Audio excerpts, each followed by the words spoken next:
Hi, morning mga BFF ko.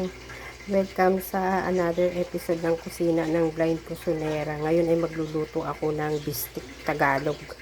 Pork chop yan mga 5 piraso lang mga BFF. Ayan, ibababad ko muna siya nilagyan ko muna siya ng bawang sibuyas. Tapos ngayon, lalagyan ko siya ng, ito yung kalamansi. Salain ko lang yung mga buto-buto. Ayan, kalamansi juice.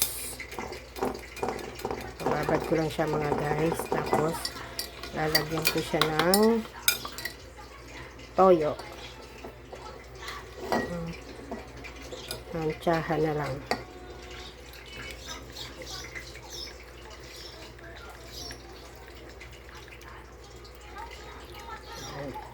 Haluin ko lang siya maya-maya. Later.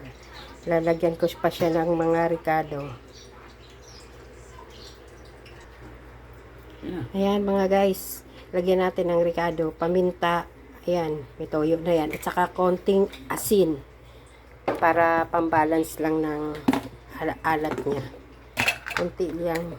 Mga isang kurot. Ayan. Tapos, balikan natin siya mga BFF pagka ano. Pindot ko na. Ayan na, yung mixture natin mga BFF. I-prito natin muna siya. Prito natin siya bago natin ilagay. Pag naluto na siya na prito na golden brown, saka natin ilagay yung pinagbabaran. Balikan natin siya mamaya.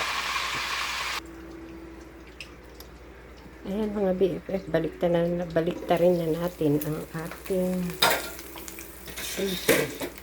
Kasi kahit di naman kailangan na sobrang prito siya mga BFF. Okay. Ang hawak kong hindi yung plastic yung nakuha kong ito. Kaya baka mamaya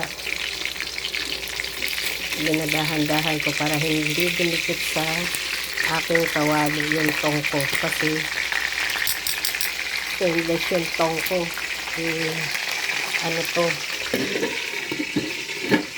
non-stick yung frying pan ko baka masira bago maglapat. Balikan natin siya guys. Ayan guys, tanggalin na natin siya para i-next na natin yung second batch. Okay lang hindi masyado siyang prito kasi lutuin pa naman siya. Yung pinagbabaran natin, babalik natin. Ayan. Yeah. Kasi yung aking non-stick iniingatan ko.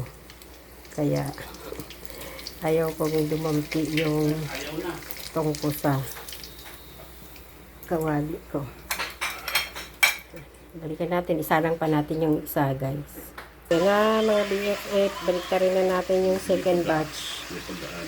Okay na yun. Ayan, ginamit ko ng aking tong na plastic para sa non-stick.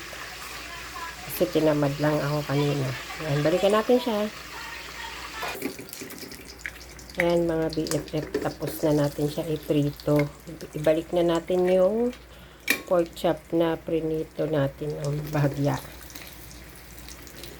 4, ilagay na natin. Tapos ilagay na natin yung sauce na pinagbabaran para yan, maluto siya dyan sa sauce niya.